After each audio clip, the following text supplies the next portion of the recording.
সুন্দরবন ইলিশ উৎসব hip heap, Sundarban ইলিশ উৎসব হিপ হিপ। চলো চলো, আচ্ছা এবার রোল কল করে লঞ্চে তুলে ফেলুন। এখানে বাঘ আছে, বাঘ এখানে বাইরে, আমরা এখানে খাঁচার মধ্যে।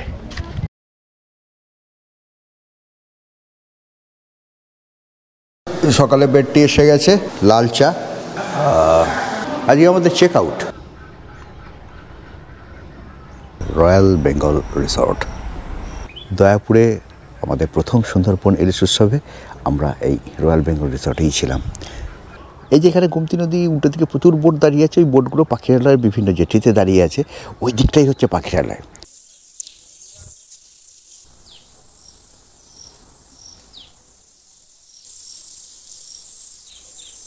এপাশে dining room, conference hall, building 401 থেকে 420, 301 থেকে 308 এবং 309 থেকে 327। অনেকটা লম্বা রিসর্ট।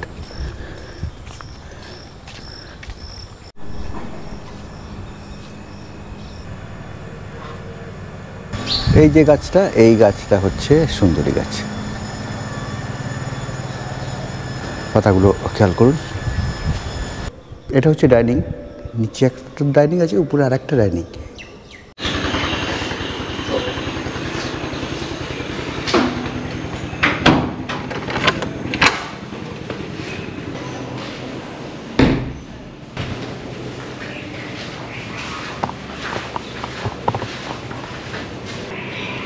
এটা হচ্ছে বাথরুম, কিছু জিনিসপত্র রাখার র্যাক, উপরে গিজার, এক্সস্ট,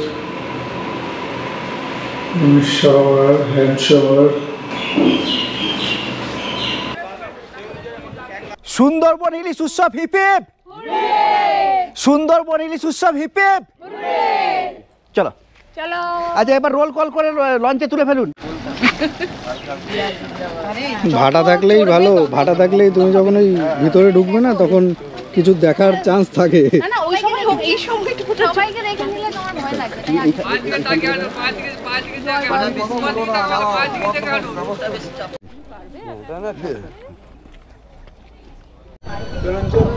চলো চলো চলো চলো,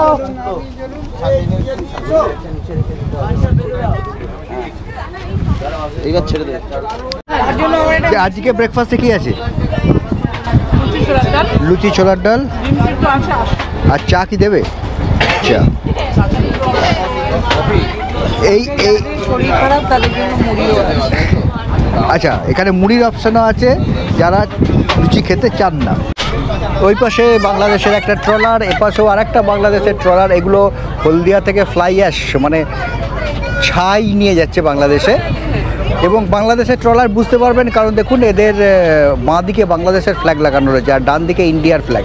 যে দেশের এই ট্রলার থাকবে ডান দিকে সেই দেশের ফ্ল্যাগ রাখতে হবে। আজ আমাদের সুন্দরবন ইলিশ উৎসবের শেষ দিন। সকালবেলায় আমরা রিসর্ট থেকে চেক আউট করেছি, তারপরে রিসর্টের সামনেই আমরা গ্রুপ ফটো তুলেছি, সেখান থেকে নৌকায় উঠেছি, নৌকায় আমাদের ব্রেকফাস্ট হয়েছে। সেখান থেকে আজকে আমরা সুন্দরবনের জঙ্গলের ভেতরে ঢুকেছি। আজকে সজনেখালি আমরা গতকাল দেখেছি, আজকে আমরা দেখব সুধন্যখালি আর দোবাকি। সুধন্যখালি সেটাতে এখন প্রচুর ভিড় হয়েছে কারণ সবাই প্রথমেই সুধন্যখালি যায়, ভিড় সেখানে অনেক বেশি। সেই কারণে আমরা দোবাকি দেখে নিয়ে সবাই যখন সুধন্যখালি থেকে দোবাকির দিকে যাবে, আমরা তখন দোবাকি থেকে সুধন্যখালির দিকে আসবো। আশা করছি এতে একটু ফাঁকা ফাঁকা পাবো, ভালোভাবে দেখতে পাবো এবং সময়টাও কম লাগবে।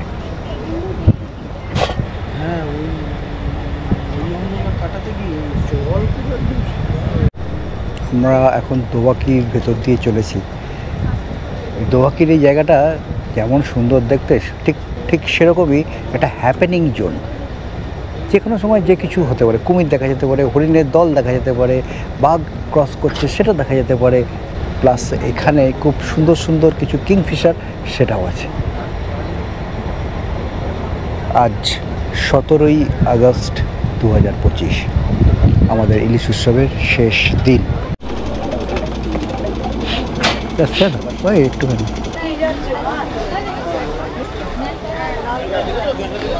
সাবধানে বাবা, এটা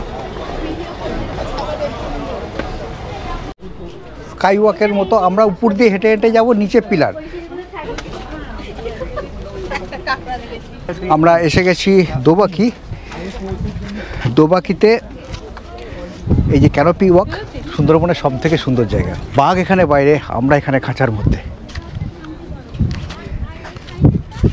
আমাদের দেখবে বলে বাঘ এখানে হয়তো আসতে পারে। এখানে মিষ্টি জলের পুকুর করা আছে, সেই মিষ্টি জলের পুকুরে হরিণ বাঘ এরা জল খেতে আসে, সেই সময় তাদের সাইটিংয়ের একটা সুন্দর চান্স থাকে। সামনে আছে একটা ওয়াচ টাওয়ার করা আছে, প্রায় 500 মিটার মতো লম্বা এই স্কাই ওয়াক।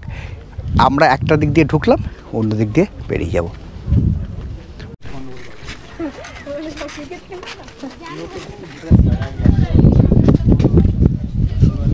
ওইদিকে দেখো একটা মনিটর লিজার্ড রয়েছে। দোবাকির যে মিষ্টি জলের পুকুর সেখানে আমরা এসেছি। একটা মনিটর লিজার্ড সাঁতরে নেমে যাচ্ছি দূরে, কিন্তু হরিণ একটাও দেখতে পাচ্ছি না।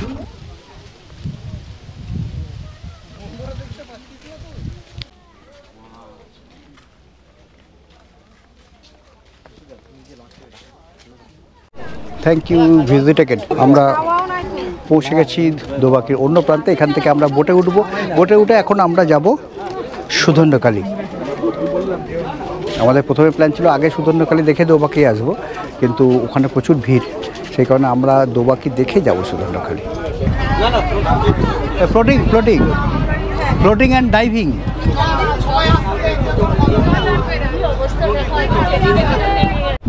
দোবাকিতে একটা মনিটর রিসোর্ট দেখেছি, কোনো হরিণ দেখতে পাইনি। এই অবশেষে এখানে একটা হরিণ, বড় হরিণ, চিতল হরিণ, বড় চিতল হরিণ। আজকে আমাদের সকালে যে ভাজা, মাছ ভাজা নেই, কিন্তু আজকে আছে আলু ভাজা। এর মধ্যে বৃষ্টি নেমেছে, ও ঝমঝমিয়ে বৃষ্টি নেমেছে, জোর বৃষ্টি নেমেছে, জোর জোর। ওইদিকে একটা জেলে নৌকো, তাতে জাল গোটাচ্ছে এই বৃষ্টির মধ্যে, পুরো ভিজতে ভিজতে।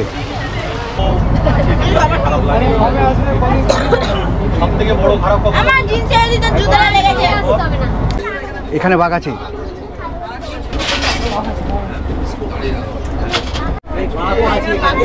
এখানে বাঘ আছে।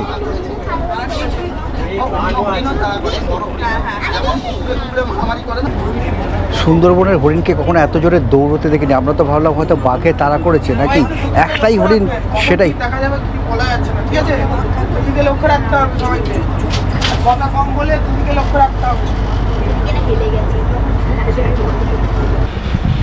হরিণটা মানে প্রাণ ভয়ে দৌড়ানো বলতে যা বোঝায় ঠিক সেরকম। হরিণটা সেরকমভাবে দৌড়বো। সুন্দরবনের হরিণকে আমি কখনো এরকমভাবে দৌড়তে দেখিনি।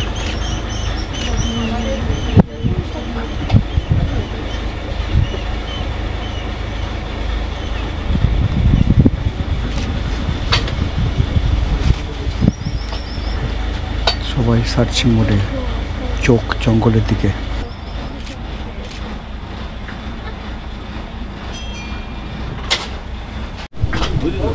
সামনে সামনে অন্তত 5টা ফটোগ্রাফি বোট রয়েছে, সব কটা ফটোগ্রাফি বোট।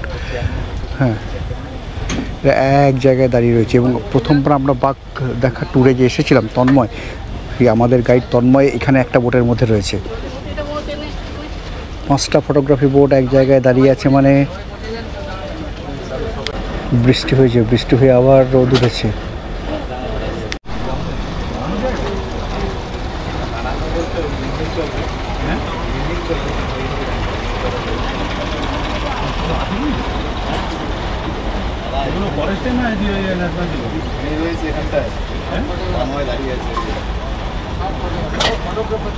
ওই তো সাদা গেঞ্জি তন্ময়।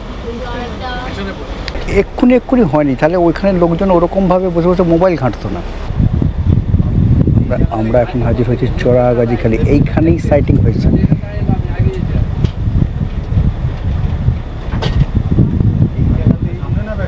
ওইখানে দেখুন এক কালো ফটোগ্রাফি বোর্ড, তারা ওয়েট করছে ওইখান থেকে এই পর্যন্ত। এইখান দিয়ে যদি ক্রস হয় তাহলে ওই যে সামনে এই গাছ আছে, এখান থেকে এইদিকে ক্রস হবে। কিছু বোট ওই জায়গাটার ওপাশে রয়েছে, বাকি বোটগুলো এপাশটায় রয়েছে।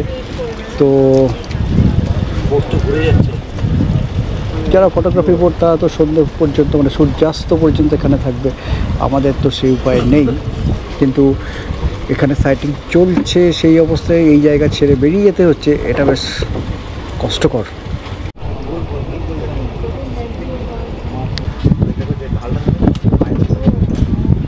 ওই ছবি তোলো, বাঘের পায়ের ছাপ পাওয়া গেছে, মানে বাঘ এক পাশ থেকে নেমে এ পাশে গেছে।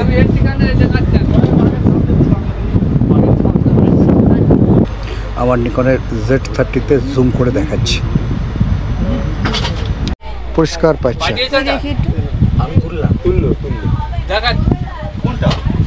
ওই যে বাঘের পায়ের ছাপ উঠে গেছে, ওই উঠে গেছে পায়ের ছাপ।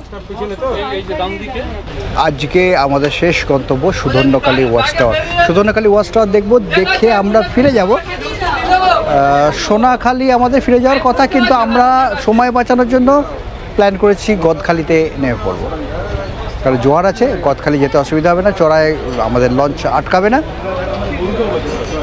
এখন সুধন্যকালী ছেড়ে দাও, আমার এমনি নিজে থেকেই নেমে যাই, ভালো হবে। এই পিলারে পা দিয়েও নামতে পারো। তোমার আসতে হবে না, থাক। আপনি এই পিলারে পা দেবেন? এই চেয়ারেও পা দিতে পারেন, পিলারও দিতে পারেন, তোমার ইচ্ছা, যেখানে ইচ্ছা পা দেবে। মোবাইল দেখি। স্পেশাল মেম্বার নামছে। এই চুপ কর, আমি বসে নামবো। হ্যাঁ হ্যাঁ, যেমন বসে না মা, ওখানে হাত দাও। বসে বসে বসে এইখানে পা দিয়ে হবে না, পাটা স্লিপ পড়ে যাবে। বসে বসে না না না, ভয় করছে গো। দাও না, যেরকম করে সুবিধা একটা পা নামিয়ে দাও, এই পাটা নামিয়ে দাও। বাবা এইভাবে একটা পা, সাবাস, ইচ্ছা শক্তি অনেক বড় শক্তি। 11 জন আমরা এসে পৌঁছলাম সুধন্যকালী ওয়াচ টাওয়ারে। এইখানে এই যে অবজারভেশন লাইনগুলো, ওয়াচ টাওয়ার থেকে যে অবজারভেশন লাইনগুলো এইখানে খুব ভালোভাবে দেখা যায়। 5টা অবজারভেশন লাইন আছে, দারুণ দেখতে পাবেন, যেটা সজনেখালি থেকেও দেখা যায় না। দোবাকিতে দেখা যাবে কি, মানে যেত, এখন একটা ওখানে নতুন ওয়াচ টাওয়ার হচ্ছে বলে সেটা ব্লকড হয়ে গেছে। তাড়াতাড়ি আসুন।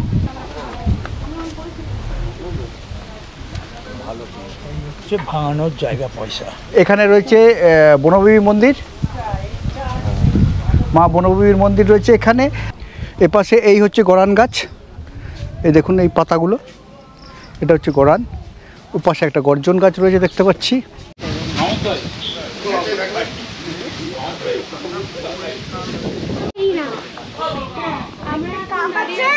তার সাথে একটা বডি আছে।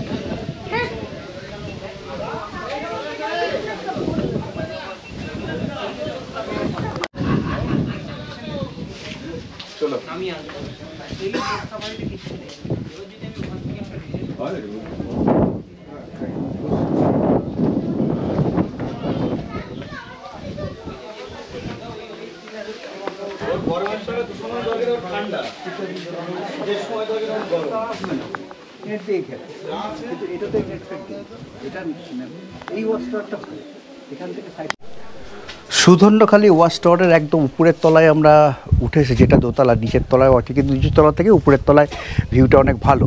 এবং এই যতগুলো ওয়াচ টাওয়ার সুন্দরবনে রয়েছে তার মধ্যে এটা হচ্ছে সব থেকে সুন্দর। এখানে ওয়াচ টাওয়ারের মেন যে ব্যাপারটা অবজারভেশন লাইন, সেই অবজারভেশন লাইনগুলো এখানে একদম প্রমিনেন্ট, 1, 2, 3, 4 অবজারভেশন লাইন প্রমিনেন্ট। কিছু দেখা যাচ্ছে না সেটা তো অন্য কথা, এই মুহূর্তে কিছুই দেখতে পাচ্ছি না, মানে অনেক বাঁদর থাকে, বাঁদরগুলোকেও দেখতে পাচ্ছি না, কেন সেটা জানি না। কিন্তু এই ওয়াচ টাওয়ারটা দারুণ, অবজারভেশন লাইনগুলো দারুণ, এবং এটা ন্যাচারাল ফরেস্ট, এখান থেকে বাঘ ক্রস করে যাচ্ছে, এটা কিন্তু ঘটে। এবং এই যে সামনে মিঠা জলের পুকুরটা, এই মিঠা জলের পুকুরটা কিন্তু মানে হরিণরা জল খেতে আসে, কখনো কখনো বাঘ আসে। এবং যদি যারা পাখি প্রেমী, এখানে কিন্তু পায়েট কিংফিশার, মানে সাদা কালো কিংফিশার মাছরাঙা এখানে কিন্তু বাসা আছে। ওই যে একটা monitor Lizaad observation line cross করছে। এই মনিটর লিজার্ড বর্ষাকালে প্রচুর দেখা যায়। সুধন্যকালী ওয়াচ টাওয়ার দেখে ফিরে এসেছি, আর সবাই নামেননি, যারা নামেননি তাদের লাঞ্চ কিন্তু অলরেডি চালু হয়ে গেছে। যারা নামেননি তাদের লাঞ্চ কিন্তু অলরেডি চালু হয়ে গেছে। আর আজকে শেষ দিনে, ইলিশ উৎসবের শেষ দিনে, আজকে লাঞ্চের মেনু হচ্ছে আমাদের ইলিশ বিরিয়ানি, একদম যেরকমভাবে চিকেন বিরিয়ানি, মাটন বিরিয়ানি হয়, মানে চাল, তার ভেতরে একটা আলু, একটা চিকেন বা একটা মাটন, এখানে হচ্ছে একটা রাইস, তার সাথে একটা আলু, তার সাথে একটা ইলিশ মাছের পিস, আর তার সাথে থাকবে চিকেন চাপ। এবার ইলিশ চাপ কিছু তো হয় না, সেই জন্য চিকেন চাপই আমরা রাখছি। আর কয়েকজন আছে নিরামিষ খাবে, তাদের জন্য তো আলাদা ব্যবস্থা। বিরিয়ানি তো অনেক খেয়েছো, হ্যাঁ। ইলিশ বিরিয়ানি আগে খেয়েছো? না, এটা ফার্স্ট টাইম খেলাম অ্যান্ড আমার তো খুব ভালো লাগলো। মানে অ্যাকচুয়ালি ইলিশের টেস্টটাও আমি পাচ্ছি, মানে স্মেল অ্যান্ড টেস্টটাও আমি পাচ্ছি না বিরিয়ানির মধ্যে। খুব ভালো লাগলো। তুমি তো বিরিয়ানি খেলে না, নিরামিষ খেলে, সুবিধা হয়নি? না না, খুবই ভালো লেগেছে, খুব ভালো হয়েছে তরকারি, রান্না দুটো রান্নাই খুব ভালো হয়েছে। কি বললাম ভাই, আঙুল দেখালো না, খাবে না খাবে না? ওই যে ক্যামেরা একটু বলবে, হ্যাঁ বলছো বলো। খাবে তো, একটু বিরিয়ানি দেবে তো তোমাকে? আলু, এই ওকে একটু বিরিয়ানি দাও। বিরিয়ানি, ওকে ওকে ওকে একটু বিরিয়ানি রাইস দেবে একটু, একটু rice, plain rice, plain rice আর বিরিয়ানি। বিরিয়ানি চাইছে ও। বিরিয়ানি রাইস হয় এক চামচ দিয়ে অল্প বেশি খেতে পারবে। বিরিয়ানিটা তোমার কেমন লাগছে? ভালো। ভালো লাগছে, টেস্টি। আচ্ছা, না ওটা তো খাই, হ্যাঁ এটা ফার্স্ট টাইম। কেমন লাগলো? ফার্স্ট টাইম বললে সবার মনে হয় ফার্স্ট টাইমের জিনিস খুব খারাপ হবে, কিন্তু আমার খুব ভালো লেগেছে ফার্স্ট। বিরিয়ানিতে মাটনটাই বেস্ট। ভালো, ঠিক আছে, কিন্তু ওই বিরিয়ানি আর ইলিশটা সেপারেট তো। তো আগে তো কোনোদিন ভাবিনি যে এরকম করে যে ইলিশ বিরিয়ানি হয় আর কি। ফার্স্ট টাইম খেলাম, আমার ভালো লাগলো। ইলিশ মাছও ভালোবাসি, বিরিয়ানিও ভালোবাসি, আমার খুব ভালো লেগেছে এটা। হ্যাঁ, দারুণ খেয়েছি আজকে। ইলিশ যেমন ইলিশ বিরিয়ানি, সেরকম হচ্ছে কষা মাংস। সাদা ভাতেরও অপশন আছে, অবশ্যই। আমি সাদা ভাতই নিয়েছি, কিন্তু সঙ্গে মাছ এবং মাংস সব ঠিকই আছে। জানতে চাইছি ইলিশ বিরিয়ানি কি প্রথমবার না? না, ফার্স্ট টাইম, ভালো লাগলো, ভালো লেগেছে। ইলিশ মাছের মানে আমি ভেবেছিলাম একটা ইলিশ মাছের ফ্লেভার থাকবে, কিন্তু সেটা নেই বলে আরও ভালো লেগেছে। মানে ইলিশ মাছটা যেহেতু ওরা সেপারেটলি করে ওর সাথে, বাট ইলিশ মাছের সাথে বিরিয়ানির কম্বিনেশনটা ভালো। হ্যাঁ হ্যাঁ, একটা সাজেশন আছে, ওয়েলকাম কিটের ব্যাগ সবার আলাদা কালারের করবেন। আজকে সব হারিয়ে যাবে, কেউ খুঁজে পাবে না। সবার আলাদা কালার, অত কালার তো হয় না মার্কেটে অ্যাভেলেবেল। নয়তো তাহলে নাম লিখে দিতে হবে একটা, কারণ নাহলে আজকে যা সিচুয়েশন, তাহলে সবার ব্যাগ কিন্তু মানে এদিক ওদিক হয়ে যাবে। সত্যি কথা বলতে কি, আজকে মনে হলো খেলাম 3 দিনের মধ্যে। আগের দুদিন সেই ডাল ভাজা শাক 3 রকমের মাছ, মানে কোনোটা কোনো কিছু বুঝতে পারছিলাম না। আজকে পরিষ্কার করে ভালো করে সুন্দর করে খেলাম। অত কিছু তো খাওয়া যায় না বাড়িতে, তো জেনারেলি আমরা অত কিছু খাই না ওরকম ভাবে। বিরিয়ানিতে কি থাকে? রাইস থাকে, তার মধ্যে একটা আলু থাকে। আলু না থাকলে বিরিয়ানি কোনো টেস্টই হয় না। আর তার সাথে চিকেন মাটন এরকম কিছু একটা থাকে। কিন্তু আমাদের এই ইলিশ বিরিয়ানিতে রাইস আছে, আলু সেটাও আছে, কিন্তু ওই মাটন আর চিকেনের তার বদলে ইলিশ, কারণ এটা ইলিশ বিরিয়ানি। আর আমরা এখন রয়েছি ইলিশ উৎসবের শেষ দিনে। আমাদের আজকে লাঞ্চ করেই শেষ হবে, আর ঘন্টাখানেকের মধ্যে আমরা পৌঁছে যাব গদখালি। সেখান থেকে আমরা বাসে উঠব। আসার সময় যেভাবে সবাইকে তুলতে এসেছি, ফেরার সময় সবাইকে নামাতে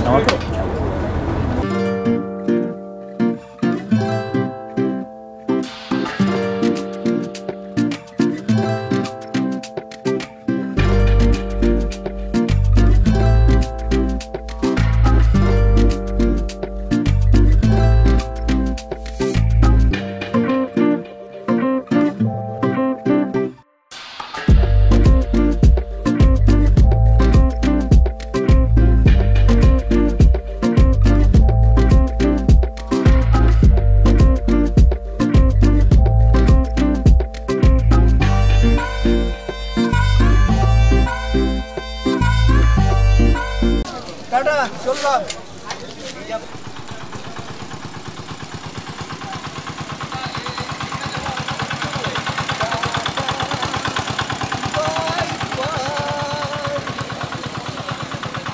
আসছে বছর, আসছে বছর, আসছে বছর।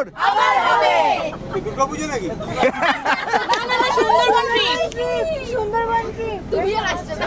আমি আসছি, আমার ভয়কে দেখেছি। ফোনে কিছু নেই বাবা। না না, কি দেখবি? কিছু ছবি নেই। কি কেন রে? ইউটিউব দেখবি কেন? ইউটিউব দেখবো না, আগে বলো।